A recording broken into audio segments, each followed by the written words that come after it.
Hey, I'm Regular Zach, and this is my limited set review for the Magic the Gathering Final Fantasy set. So we're only talking about the limited format, so draft and sealed, so not really talking about commander cards or anything that's good in standard. We just want to be talking about limited. So today I'm talking about all the white cards. And I'm going to be putting every card on a scale from A to F. So just a classic grading scale. And A's are bombs. These are amazing cards. These are ones that you want to pick first in your packs. And your favorite cards, the ones you show off to your friends when you're showing off your deck. B's are really good. These are solid cards that bring you actively into those colors. If you see these pick like 5 or something, then you start to try to see if that deck is open because there's a bunch of B's being passed to you. C's are the majority of your deck. They're just cards that are like, they're good, they're solid, they're in your deck, but you're not usually super excited by them, but, they're good. They're fine. D's are actively bad. These are cards that you don't like, you hope you don't have to put into your deck, and if you do, you're like, oh gosh, this is just a bag of D's. This is not a great deck. And then F's are awful. You should, under no circumstance, put this card into your deck. These are cards that literally don't do anything, or they're just for other formats. They're just not limited cards. So, starting off, we are talking about Magitech Infantry, which is a single white for a 1/1 artifact creature robot soldier at common. It says this creature gets +1/+0 as long as you control another artifact. And it also has an activated ability. You can pay 2 and a white to search your library for a card named Magitech Infantry, put it onto the battlefield tapped, then shuffle. Sure. So this is the common 1-drop for white. It is an artifact, which is nice because there's a bunch of artifact synergies. It's just a 1/1 or a Savannah Alliance, but it never gets bigger than that. But it can go get other copies of itself, though it does mean you have to put a bunch of these cards into your deck. I am never really excited about cards that want you to play multiple versions of the same card because they often are just not awesome. And 3 mana to get like a 2/1. It does put it on the battlefield tapped, so that is something. But I don't know. I don't know how excited I am to do this. And I want to be attacking. I'd rather have something that like attacks and trades and does something than just hoping to get a bunch of these and they don't scale. Like they all just kind of are 2/1s. So it's not like if you have 3, they're 3/1s. So with that being said, I think this is like a D. I hope I don't really have to play a bunch of these cards. There's probably an aggressive deck that works with these, but I don't know. I'm an aggressive player, and this card doesn't excite me, so D for this Magitech Infantry. Next up, we have Youre Not Alone, which is a single white for an instant at common. Target creature gets +2/+2 until end of turn. If you control 3 or more creatures, it gets +4/+4 instead. All right, so this is like a conditional. It's similar to like a giant growth, except for if you have more creatures, it gets +4/+4. So that's really nice. This is often the card you're going to be thinking about when you're attacking into one single white mana. So it's going to be very important. Is it super strong? No. It's not. +2/+2 is nice, and a single mana is really good. That's like this biggest selling point is that it's a combat trick that only costs 1, because those are really easy to hold up. And it does make combat kind of confusing. And if you control 3 creatures, +4/+4 is big game. That's really good. So yes, this is probably like a C. You'll put this in your deck for sure. 1 copy is great. Obviously, in the low, like the aggressive go wide decks, this will be much more important. Next up, we have Coral. Is 1 and a white for a 2/2 creature cat beast at common. It's a tapper, so you can pay 1 and a white and tap it to tap target non-enchantment creature. The non-enchantment part looks kind of weird, but basically what it's saying is that you're not allowed to tap down your opponent's summon creatures so that they just never get to attack. Because summons basically get to attack 1 time, and it would be so not cool if the tapper made sure that their creatures never attacked. So that's the reason why it says non-enchantment. It is like a 2 mana tapper. Paying 2 mana to tap something is like kind of the base level. There will be times where you hope that you could tap their enchantment creatures because those are quite strong, so that's going to be annoying. And the fact that it costs white to tap is also a really big deal. So I'm probably just going to give this like a D+. I do like tappers, and especially in formats that go kind of longer, tappers can be really nice. So this might come in handy at some point, but it's close. It's really close to being a good tapper. But I think the white mana to tap does hurt it quite a bit, because there will be turns where you want to be able to play like a double white spell and you only have 2 white sources, or you want to do both this and something else and you just won't be able to. So yeah, D+ for the coral. Next up, we have Dwarven Castle Guard, which is 1 and white for a 2/1 creature dwarf soldier at common. It says when this creature dies, create a 1/1 colorless hero creature token. Sweet. This is good. This will be really helpful for lots of decks, actually. Originally, I had this as a C, but I think we're going C+, because it gives you cardboard. Any creature that comes down, either like creates a token when it comes down, or when it dies, it creates a token. That's great. There's a sacrifice synergy with like white-black. Also, if you're just attacking a lot, like trading off with something and then getting a 1/1 body left over is really helpful. Heroes are important for certain synergies, so there's a lot going for this card. And yeah, I like 2/1s that die into stuff. So sweet, this is like a C+. Dwarven Castle Guard. Nice. Also, great mustache, buddy. That looks really, really fluffy. Next up, we have White Mage's Staff, which is 1 and white for an artifact equipment at common. It has Job Select, so this is a new ability. When this equipment enters, create a 1/1 colorless hero creature token, then attach this to it. So basically, all of these, you kind of think of them as creatures. So it says, equipped creature gets +1/+1 and has, whenever this creature attacks, you gain 1 life, and it's a cleric in addition to its other types, and the equip cost is 3. So this is like a 2 mana 2/2. When it attacks, you gain a life. And then if it ever dies, you just have this equipment lying around that can help you later in the game. Yeah, this seems pretty good. It's like a C. It's expensive to put on other creatures, and the gaining 1 life, there is life gain synergies in the set, so that does actually matter. So it's a bit stronger in that deck. But overall, 2 drops are pretty good, and 2 mana 2/2 gains some life when you're attacking and doing stuff. Yeah, okay, C. Not phenomenal, but the fact that it leaves this equipment after it dies actually does matter, so that's pretty helpful. Nice. Next up, we have Slash of Light, which is 1 and white for an instant at common. It says Slash of Light deals damage equal to the number of creatures you control, plus the number of equipment you control to target creature.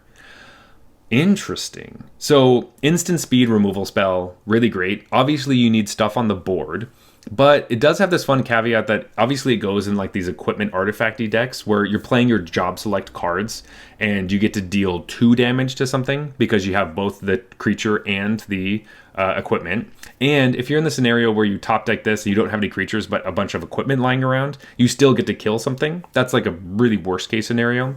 But this is cool.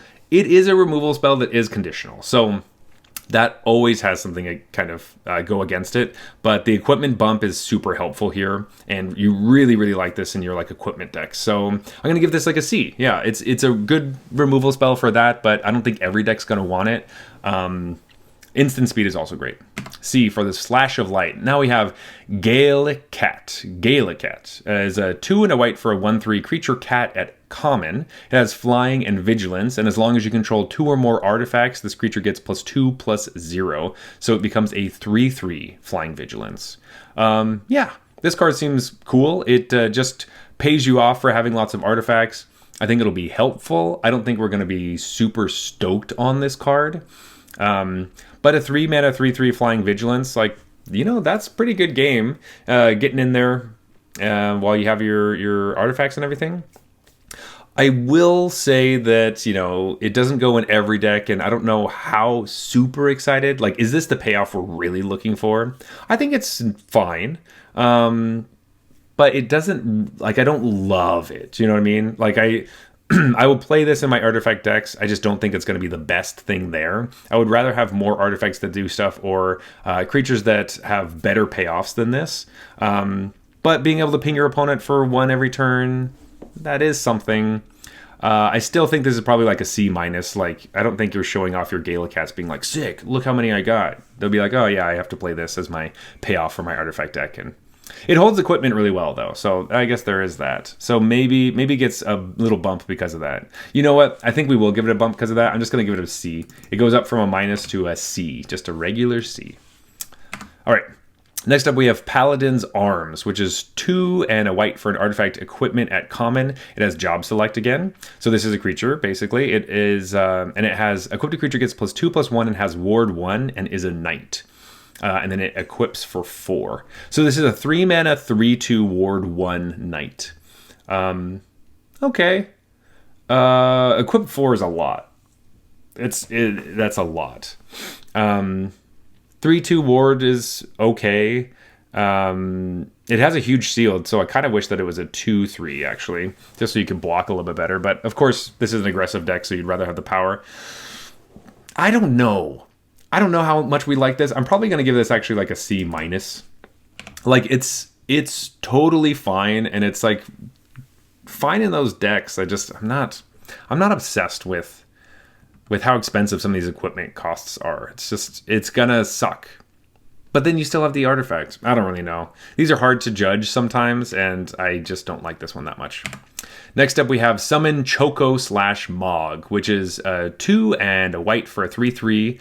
It's Enchantment Creature Saga Bird Mughal at common. So it's a 3 mana 3/3, and it has 4 chapters, but they are all the same. And they are Stampede. And it says other creatures you control get +1/+0 until end of turn. Okay, cool. Go wide, pump up all your team over and over again until this like pops. But like 4 turns of this, and you get to attack for 2 of them with this creature. Sweet. I think this is like exactly the card you want for like the go wide decks. Even if you're making like the Magitech infantry stuff, this card is awesome for that. So yeah, I actually like this. I like these summons a lot too. I think they're really interesting. I'm gonna give this like a C+. I think this card is cool. I don't know if it cracks the B range, but it will be very helpful in those go wide decks. And hopefully this will be the card that probably kills you if you're not careful enough. Next up, we have Weapons Vendor, which is 4 mana for a 2/2 creature human artificer at common. It says when this creature enters, draw a card. Yes. And then at the beginning of combat on your turn, if you control an equipment, you may pay 1. When you do, attach target equipment you control to target creature you control. Sweet. 4 mana 2/2 draw a card. Just already is something we're looking for, and you just get to put your equipments on a bunch of stuff. That extra text is fantastic. I think I'd already be stoked on like a 4 mana creature that draws us a card. The body's a little weak, but you do get to just like slap on equipment in different places. The fact that the body's really weak is hard though, so like also I don't think every deck really wants this card. If it was 3 mana we'd be talking, but 4 is a little bit more expensive. So this is like a C+. We're stoked on the card draw, and you know, hey, I've been complaining about all these equipment being expensive to equip, and this saves the day. So you only get to do it once per turn because you can only, you know, it only does 1 equipment, but I don't know, seems sweet. Also, it can get bigger and trade with stuff. You drew a card. That's the biggest thing. Love this. Could even be a B-, possibly, but I'm gonna give it a C+. Next up, we have Aerith Rescue Mission, which is 3 and a white for a sorcery at common. It says choose 1. Take the elevator, where you create 3 1/1 colorless hero creature tokens, or you can take 59 flights of stairs, which is tap up to 3 target creatures, put a stun counter on one of them. And of course, stun counters make it so that your creature does not untap. Instead, you just take the stun counter off of it. Sure, tapping 3 creatures and stunning one of them for 4 mana. It is a sorcery, so that's kind of a bummer. And making 3 tokens, that can also be really helpful. We're not so excited about this. It does seem kind of expensive. It just seems really expensive. Tokens are super helpful though, and if this is your top end where you're tapping their stuff and putting a stun counter on the biggest one and you get an attack in, that is helpful. But you don't want too many of this card, so I don't want to value it too highly. If you want this, you'll probably get it. So this is like a C-. I think it's fine. I don't hate it, but it's trending towards D. Next up, we have White Aerosite, which is a 2 white for an artifact at common. It says when this artifact enters, exile target non-land permanent opponent controls until this artifact leaves the battlefield, and you can tap it to get a white mana. Okay, mana rock that Oblivion rings. This is a B. Like, this is a B. It's 4 mana, so it's kind of expensive, but there are a lot of, like, pay 4 mana for non-creature spell things, so I think that's part of this. But yeah, you get to get rid of somebody's big thing, and then it still ramps you to play your big thing. This is one of the cards that makes me think that this set cares about big stuff, and that a lot of the removal is kind of clunky and expensive, and you will want this card. I think this is great. It does push you, like, double white is actually, double white is hard. So this is probably like a B- then. Double white makes it a lot more difficult to cast, but it does ramp you. I don't know, it's nice. Yeah, B- for the white Aerosite. Next up, we have Fate of the Sunrist, which is 4 and a white for an instant at common. It says this spell costs 2 less to cast if it targets a tapped creature and destroy target non-land permanent. So it's 3 mana instant speed, destroy a tapped creature. Sign me up, buddy. That's awesome. We're going to be super stoked on that. And 5 mana, it destroys any permanent. That's also really great. Yeah, another like B-. It's like expensive, but can be cheaper. It could probably tend to the B range, but you never know when you're going to need these things. But hey, the cards that cost less when creatures are like tapped or attacking or whatever, they've been going up and up and up in my book. So this is like this is a B-. Could be one of the best commons of the set. Yeah, strong card. Next up, we have Cloudbound Mughal, which is 3 white for a 2/3 creature Mughal at common. That's flying, and it says whenever this creature enters, put a +1/+1 counter on target creature, and it has plane cycling for 2. So you get to search your library for a planes card, and you discard this card from your hand. All right, I used to think that these plane cycling cards or these land cycling cards were a lot better than they are.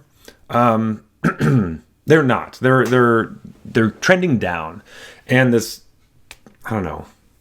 This card is not very good either as a creature. So yeah, with that being said, this is like a D, and I hope I don't have to be playing cards like this. So, yeah. Sorry, Mughal, you're cute. Next up, we have Zac Fair. Zac Fair? Zac Regular? Anyway, this is a single white mana for a 0/1 legendary creature, human soldier at uncommon. It says Zac Fair enters with a +1/+1 counter on it, so it's a 1/2. You can pay 1 and sacrifice Zac Fair. Target creature you control gains indestructible until end of turn. Put Zac Fair's counters on that creature and attach an equipment that was attached to Zac Fair to that creature. Really cool card. Very interesting. I like cards like this. I like the dogs that sacrifice to give creatures indestructible. This does cost 1, but it is any color mana, so that's big game as well. If it was white, it would really suck. Giving a creature indestructible is fantastic, especially in limited where they're constantly trying to kill your things, and if you're just holding up 1 mana the whole time, it's going to suck. It also makes that creature a little bit bigger, and hopefully you can there's some combat stuff going on here where you get to attack if Zac is equipped with something. You get to attack with 2 creatures, and they have this weird do I block Zac or do I block the thing? Or if I block Zac, do they sacrifice Zac and put the thing over on the other one and then I die or whatever? All that stuff really sounds like a lot of fun. Ultimately, I think this is like a C+ card. I think we're happy to have it. And I don't know if I think it'll trend to like a B+. B-. Like a B- for me, because I love having the insurance policy of just sitting there being like, you have to go through Zac first before you kill my other stuff. But there are cards that get rid of your creatures outside of indestructible, and it doesn't give hexproof, so that's kind of a little knock against it. So it's not strictly it's not doing the snakeskin veil thing exactly. So I really like it. C+ for Zac. Nice. But you spelled your name wrong, unfortunately. Sorry, buddy. You need an H in there. Next up, we are playing Phoenix Down is a single white for an artifact at uncommon. It has a ability. You can pay 1 in white and tap it, exile this artifact, and choose 1. You can return target creature card with mana value 4 or less from your graveyard to the battlefield tapped, and you can exile target skeleton, spirit, or zombie. I did not know that Phoenix Down could exile skeleton, spirits, and zombies. That is cool. Is that a thing that works in the game? I'm assuming so. Great. That part of the card. Doesn't really matter. There aren't that many skeletons and spirits and zombies in the set. If it comes up, that'd be really cool. But ultimately, this is like 3 mana, like return 4 mana or less from your graveyard to the battlefield. 3 mana to get a 4-drop, that's pretty cool. It is tapped, but I don't know. I like that a lot. That's a fun ability. This is probably like a C. Like, I'm happy to play this card. I don't think I'm like crazy about it, but there are artifact synergies, having it sit around, having it enter. Every once in a while, you might exile a creature. I don't know. All of that kind of wraps into something that's pretty good. And I also just love Phoenix Down, saving me in those Final Fantasy games, buddy. I love you. Next up, we have Restoration Magic, which is a single white for an instant. It is an uncommon, and this is our first tiered card. So you get to choose 1 additional cost, but you have to pay whatever that cost is. And it's kind of like a variant of Kicker, essentially. So you could either use Cure, which is 0, and so it just costs 1. It says target permanent gains hexproof and indestructible until on a turn. Yeah, buddy. That's what I'm talking about. I love cards like this. So fun. You could also do Cura, which would mean it costs 2 mana. It says target permanent gains hexproof and indestructible until on a turn. You gain 3 life. All right. You know, this is kind of nice because you will just tack on that extra 1 if you have some life gain synergies or if you have it lying around. But the majority of the time, for the card to actually work, you only have to pay 1 mana. Really great. Still really happy with it. And then we have Curago, which is an extra 3 and a white. So 5 mana total. It says permanents you control gain hexproof and indestructible until on turn. You gain 6 life. Buddy. I like this a lot. I'm going to give this one a B-. I think Restoration Magic is pretty exciting to me. It's basically one of my favorite types of cards, which is a protection spell, but it goes up and up and up. And if you randomly have like a combat where you attack with a bunch of stuff, and then you just like 5 mana, oh, by the way, all my stuff's indestructible, it just blows your opponent out of the water. And then you gain 6 life, so that even if they try to crack back, they probably can't kill you. I like this. This is pretty exciting. Really, yeah. I like these tiered cards, and we'll be seeing more of them. Next up, we have Crystal Fragments, which is a single white for an artifact equipment at uncommon. It says equipped a creature gets +1/+1, and the equip cost is 1. So this is just a classic Leonin Scimitar, just like a 1 mana 1/1, equips for 1. But it also has another ability. You can pay 7 mana, so 5 white, exile this equipment, then return it to the battlefield transformed under its owner's control, only as a sorcery. It transforms into Summon Alexander, which is a 4/3 with flying. It's an enchantment creature saga construct, and it has 3 chapters. So the first chapter is prevent all damage that would be dealt to creatures you control this turn. And that's also the second chapter. And the third chapter is tap all creatures your opponents control. So this kind of feels like early, you get it down, you try to maybe attack your opponent a little bit with it, you hit them, get them a little bit lower. 7 mana to flip it is a ton. It is a lot. But then you get a bunch of free attacks. So you get to sit there building your board out and building your board out. And then you flip it over. You get to attack. None of your creatures can die. You get to attack again with this on the following turn. None of them can die. And then you tap all your opponent's creatures. And then you try to do the final swing. So, yeah, it's cool. I think it's still like a C, though. Like, it's pretty expensive. Maybe trending to like C-, actually. Yeah, let's probably give that. Like, the equipment part is nice, but usually just not enough. And I think a lot of these decks want to be done with the game before turn 7. And it doesn't immediately just win, in the sense that like you don't get to tap your, like if the first chapter was tap your opponent's creatures, then you get to attack, and then that's would be way better. I think the fact that it takes a little bit too long, it's like turn 10 by the time or turn 9 by the time you're tapping their stuff. I think it just might not be good enough. So like a C-. It wouldn't be embarrassing to put in your deck, but I'm not crazy excited about it. Next up, we have Adelbert Steiner, which is 1 and white for a 2/1 legendary creature, human knight at uncommon. It has lifelink, and it gets +1/+1 for each equipment you control. So, okay. I do like 2 mana 2 power lifelink creatures. I prefer them to be 2/2s. This can easily get up there. Like, this would be happy if you play, like, you know, Crystal Fragments on turn 1, and then turn 2 you play this. You have a 3/2 lifelink creature. That's exciting. So you really want equipments. The fact that it's not artifacts is a big downgrade. Like, it has to be equipments. Which, you know, even if it was artifacts, I think it would be good, but I don't know if it would even be that busted. So the actual equipment clause on this makes it not as exciting. If it came down as a 2/2, I'd be more excited. I think all this kind of rolls into like a C-. Like, it's going to be great for certain decks, I think, but you can't have multiples on the battlefield at the same time, and I don't know. I think the 1 toughness is going to be really, really rough. But there might be some, like, you know, crazy turns where your opponent is trying to ramp and stuff, and this is the way that you just completely destroy them. So there is that.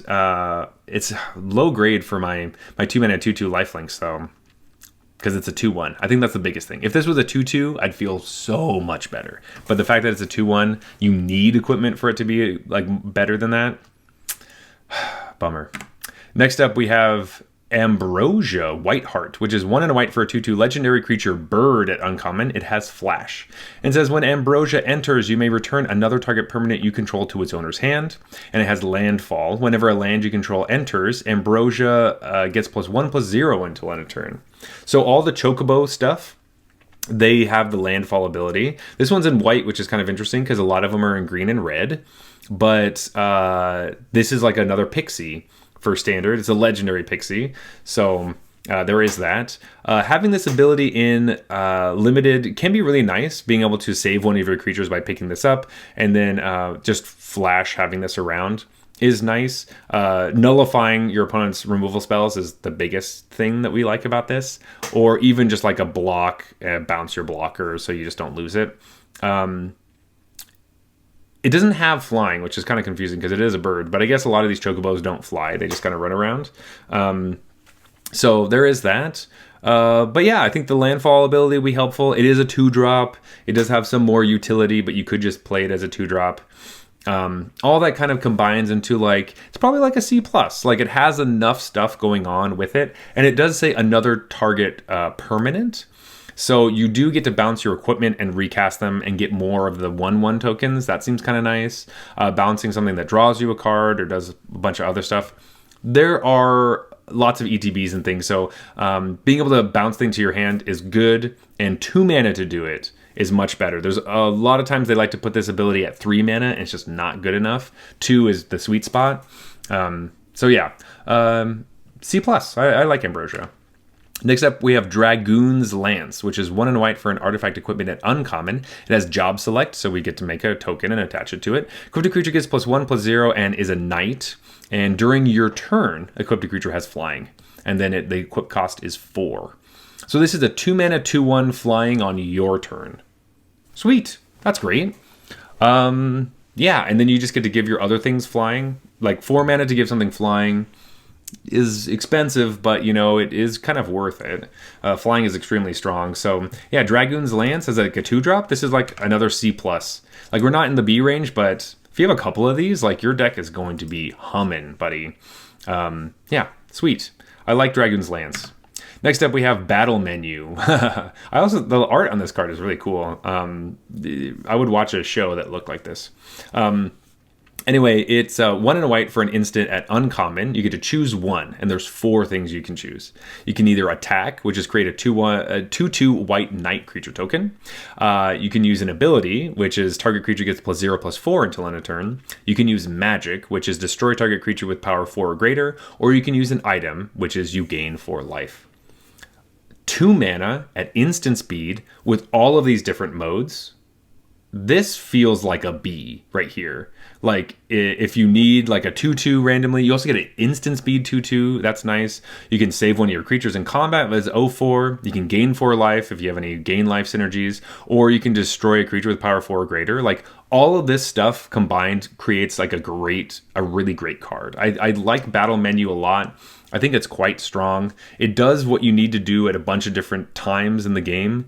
It's not crazy, but I don't know. B seems good. Like your 2-drop could also just like kill a creature. That's nice. I don't know. It does a lot of stuff in a lot of different situations, and I think all of it wrapped together. Yes, battle menu is awesome. B for battle menu. Next up, we have Ashe, Princess of Dalmasca, which is 2 and a white for a 3/2 legendary creature, human, rebel, noble at uncommon. It says whenever Ashe attacks, look at the top 5 cards of your library. You may reveal an artifact card from among them and put it into your hand. Put the rest on the bottom of your library in a random order. All right, look at the top 5, reveal an artifact. You do get to draw a card, hopefully.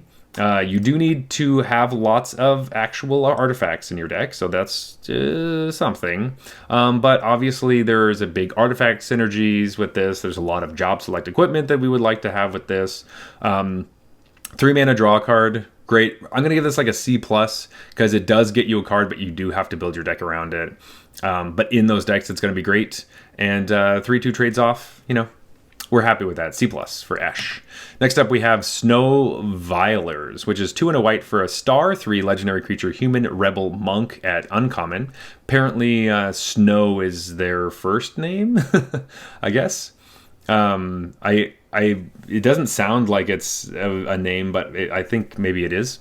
Anyway, it has vigilance, and it says when Snow's power is equal to the number of creatures you control. So it's a 3 mana 3/1 with vigilance that stacks up if you have more and more creatures. In general, this card is okay, but not fantastic.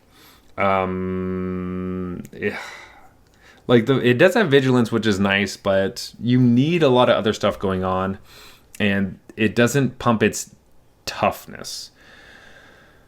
So even the ones where it pumps its toughness, I'm usually iffy on as well, because it does get really small. Snow seems okay, but it's probably like a D+. I'm not in love with Snow. Sorry, pal. This is...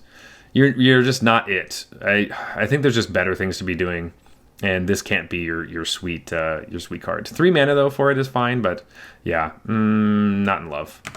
Next up, we have Aurins Inspiration, which is 2 and a white for an instant uncommon. Attacking creatures get +2/+0 until end of turn, and it has flashback for 2 white. Cool. Yeah, this is helpful if you are trying to kill your opponent dead very quickly. You get to do this for 3 mana. 3 mana is nice, and then you can also flash it back. It has instant speed. 3 mana into 4 mana, so you could do it 2 turns. That is cool. I still think it's probably just like a C-. It doesn't pump their toughness at all, so you're still basically just trading with all your creatures most of the time in these little decks. It can just kill them, but if they have just a regular board state, this is great. If they have nothing, obviously it can win you on that turn, but I think like a C-. It's a card that you'd like in your deck probably for those aggressive ones, but could trend to like a D-ish. We'll have to see.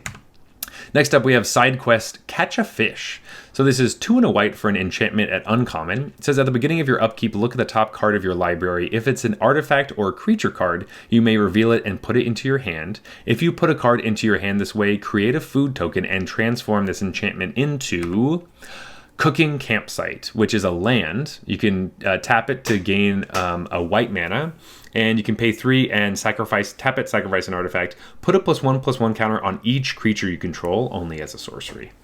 So 3 mana, you get to look at the top card of your library and draw an artifact or creature if you have them.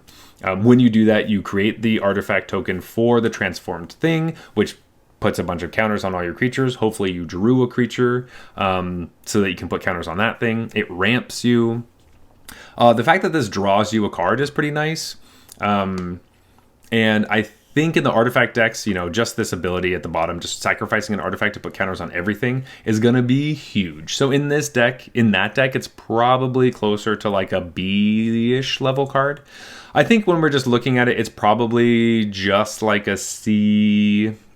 It is 3 mana, do nothing, and then it flips into a land, so it does ramp you, get you a food if you're dying, but probably like a C. I don't think we're super crazy excited by this, but it does draw you a card sometimes, so that's nice. Will be really rough if you just keep getting lands and everything else, but yeah, all right, like a C for the what's it called, side quest Catch a Fish.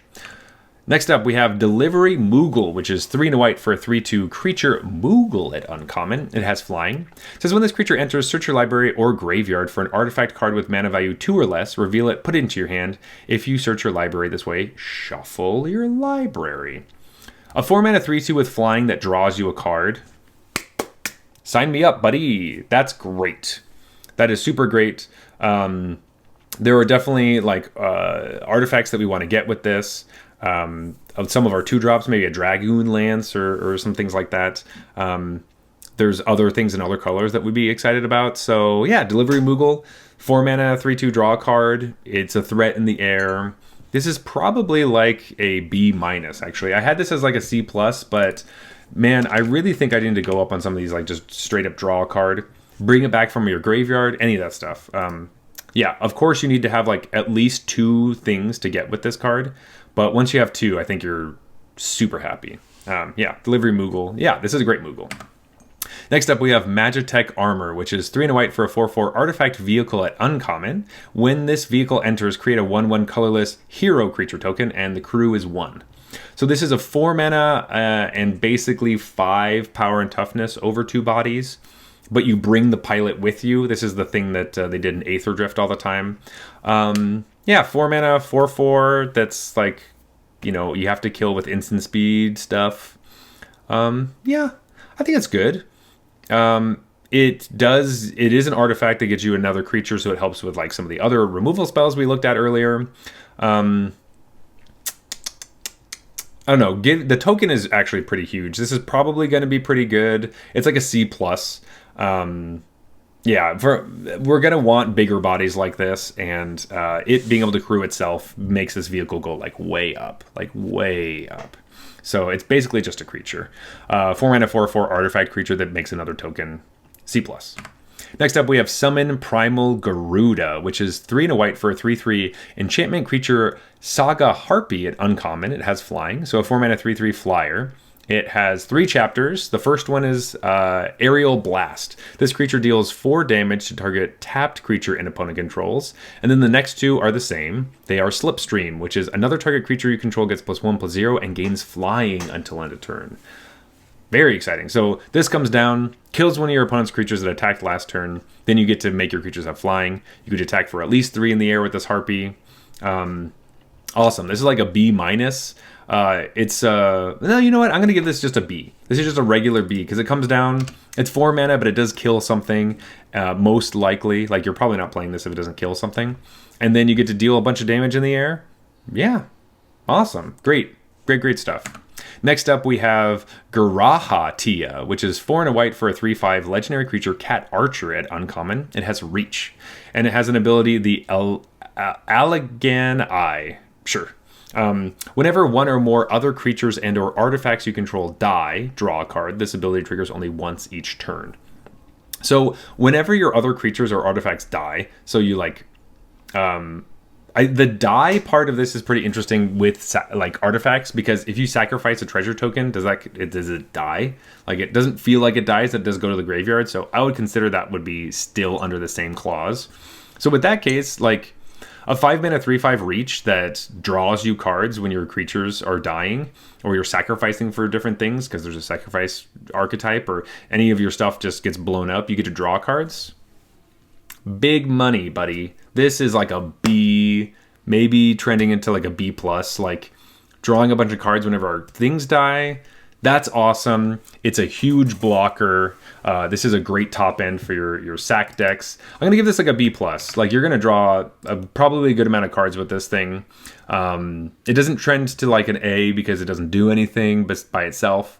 It only cares about other things dying, but I think this is a great card, and I like it a lot. Anything that says draw a card tends to be quite good.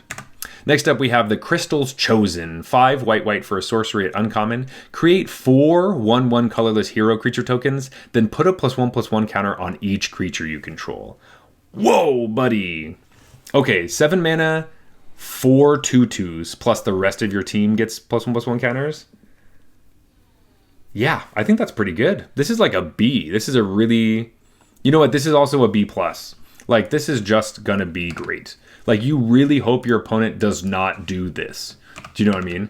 Like, if your opponent at 7 mana, you're like, okay, they can play 1 blocker, maybe 2. We can still get in and kill them. And then they just slam this thing. You're like, well, never mind. That's way too many blockers.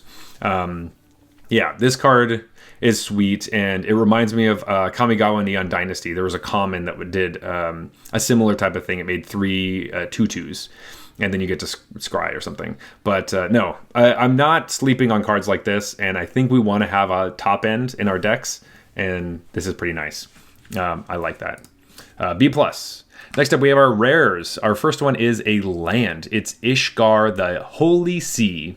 It's a land town, and it also has an adventure. So the land enters tapped and taps for a white. That's the least exciting part. But the exciting part is that it also has a spell stapled to it. It's called Faith and Grief, which is 3 white for a sorcery adventure. Return up to 2 target artifact and or enchantment cards from your graveyard to your hand. Then you exile this, and then you can play the land later from exile. I think these are going to be pretty good for limited in the sense that, like, you want to be able to... This lets you play extra lands in your deck, right? So you're playing... Don't play this thinking, oh, it's one of my lands and then it does an extra ability. I would play this as the ability that also could be a land. So you just have extra lands in your deck. So instead of, like, don't play 16 plus this card. Play 17 plus this card. You know what I mean? Because that'll just help your... It'll just help your mana base a lot better, and the reason you're playing this card is because you do get to do the ability, and so you want to make sure that you actually care about this. Returning up to 2 target artifacts or enchantment cards to your hand. 5 mana is quite expensive, but 5 mana draw 2 cards that sometimes is a land. I think that's pretty, you know, we'll be happy to play this. It is like a C. You know, it is like a C level card, but we're happy with this. It is hard to, like, take picks like this because it doesn't fix your mana very well. You know, it doesn't tap for 2 colors. That would be crazy. And I think a lot of these adventures are kind of expensive, but yeah, like a C for this card. Yeah, I think it's nice. Next up, we have Stiltskin Mughal Merchant, which is a single white for a 1/2 legendary creature, Mughal. At rare, it has lifelink. So a 1 mana 1/2 lifelink, cool. And you can pay 2 and tap it. Target opponent gains control of another target permanent you control. If they do, you draw a card. What the hell's that about? That sucks. I don't really want to give my opponents anything. It does have this funny thing is that you can do that whenever you want, right? So let's say your opponent's using a removal spell on something, you can pay 2 and tap it to give it to them to draw a card, and it still dies. So, you know, that's a really weird edge case thing. You could also play like the Oblivion Ring thing, which, like, obviously takes one of their spells, and then you can just give them the Oblivion Ring and then draw a card, or you can give them, I mean, that does ramp them, and then if you give them lands, it also ramps them, so I don't know how much you want to do with that. There could be little things that you don't care about, you give them to draw a card. If you don't use that second ability, a 1 mana 1/2 with lifelink is not very exciting. This is probably like a C-. I think there are applications for it, specifically the one where they try to kill your thing and then you draw a card off of it. But besides that, I don't think you really want to first pick this card. If this just falls into your lap, it's a fine 1-drop, but don't be picking this first, buddy. Next up, we have From Father to Son, which is 1 and white for a sorcery at rare. Search your library for a vehicle card, reveal it, put it into your hand. If this spell was cast from a graveyard, put that card onto the battlefield instead. And that graveyard part, obviously, it has flashback for 7 mana, 4 white. No. Nope. I don't think you want to play this card at all. tutoring in limited is not really good. Spending an entire card to tutor something is not great. 7 mana to tutor something onto the battlefield that has to be a vehicle. I think this card's really bad. This is an F. From Father. F, F, F. Do not put this card in your deck. It is bad. Yes, that's all I have to say. Next up, we have Aith Gainsboro, which is 2 and a white for a 2/2 legendary creature human cleric at rare. It has lifelink, a 3 mana 2/2 lifelink. Whenever you gain life, put a +1/+1 counter on Aith. And when Aith dies, put X +1/+1 counters on each legendary creature you control, where X is the number of +1/+1 counters on Aith. Okay, this is a huge payoff for the life gain deck. Like, anytime you gain life, this gets bigger. It's like a 3 mana Johnny's Primate that also has lifelink itself. So if you're able to attack in, you get to build it up and up and up. And you really want this in the Legendary Matters deck, because then you get to, like, if Aith ever dies, it just makes the rest of your team huge. Even if you put 2 +1/+1 counters, even if you put 1 +1/+1 counter on all your creatures, that's a big game. We like that a lot. Aith is awesome. This is like an A-. Like, this is obviously good for that lifelink deck, but we're really happy with Aith. Fantastic card. Next up is a other great card. Awesome. So this is Venet, Heart of Hyalin. It's 1 white for a 3/3 legendary creature, Elder Wizard at rare. It says whenever you cast a legendary spell, draw a card. This ability triggers only once each turn. All right. Well, 3 mana 3/3. Whenever you play a legendary spell, you draw a card. Already kind of excited by that. And then it also has a transformation. It says Hero Sundering. You can pay 7 mana to tap it, exile target non-land permanent, and then you transform it at sorcery speed into Hyalin the Mother Crystal. Okay, this looks like a Magic card from like early 2000s. It's a 4/4 legendary creature god with indestructible. So a 4/4 indestructible creature. It doesn't have flying, by the way. It looks like it's flying, but it doesn't have flying. There's an ability called Blessing of Light. At the beginning of combat on your turn, put a +1/+1 counter on another target creature you control. Until your next turn, it gains indestructible. If that creature is legendary, draw a card. Oh, buddy. This does so much stuff. So you just get to put +1/+1 counters on other creatures. They gain indestructible. And if they're legendary, you draw cards. Like, if you ever get to flip this thing, you get to exile something and then also make your things huge. You have a 4/4 indestructible. And even just like the 3 mana 3/3 that gets to draw a bunch of draw a bunch of cards when you play legendary spells. This is an A. This is an A- because it has to be in a deck. Like, it has to be in a specific deck like that. But I don't know. I like this a lot. Really great. This is the card I'm worried about playing against in Legendary Matters decks. Next up, we have the Wind Crystal, which is 2 white for a legendary artifact at rare. It says white spells you cast cost 1 less to cast, and if you would gain life, you gain twice that much life instead. Ugh. And then you can pay 4 white and tap it. Creatures you control gain flying and lifelink until end turn. No, I think this card's bad. 4 mana to make your white spells cost 1 less, and gaining twice as much life is fine. The best part is obviously giving your creatures flying and lifelink, but it costs like 10 mana to do that. Your opponents will see it coming. It will be able to kill your opponent's stuff, but it just seems so expensive. This is probably just like a D+ because at least like you could win the game with it, but you need a board of stuff. Drawing this late sucks. Drawing it early kind of sucks too. I don't like the Wind Crystal. Next up, we have Dion, Bahamut's Dominant, which is 3 and a white for a 3/3 legendary creature, human noble knight at rare. It has an ability called Dragon Fire Dive. During your turn, Dion and other knights you control have flying, and when Dion enters, you create a 2/2 white knight creature token. Okay, so you have a 4 mana 3/3 and a 2/2 that have flying on your turn. That's already an A.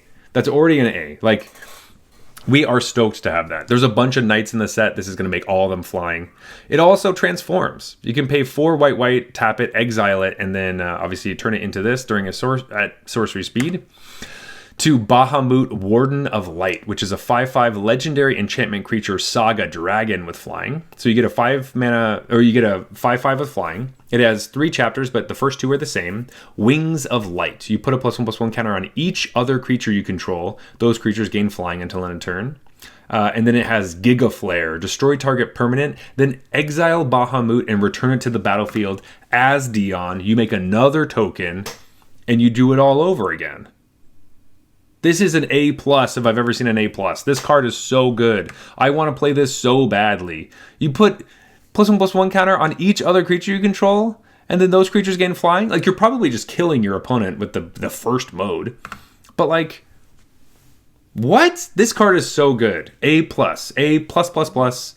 I love Dion so much. I really hope to open Dion a lot.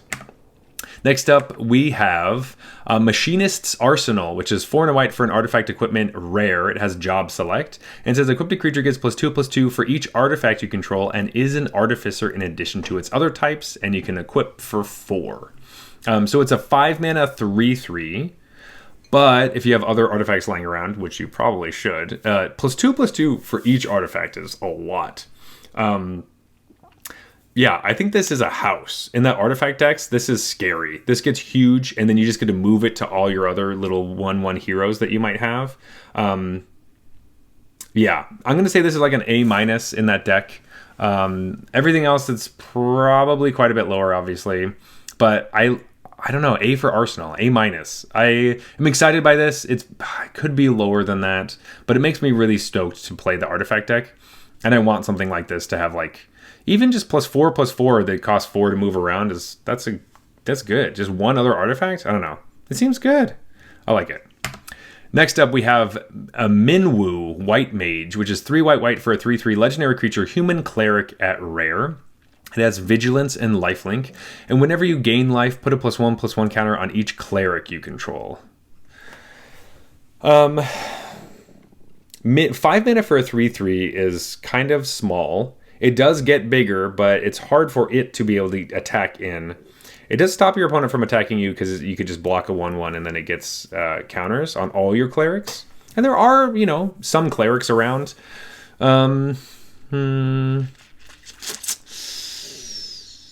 It seems good for the lifelink deck. It feels like... I don't think it's an A. I think it's probably just like a B. Like, it seems good if you're in that deck, but 5 mana is a lot. You want to make sure you have a bunch of clerics, and you need other ways to gain life. So there's a lot of things that you need, and it kind of goes down and down. It could even be lower than a B.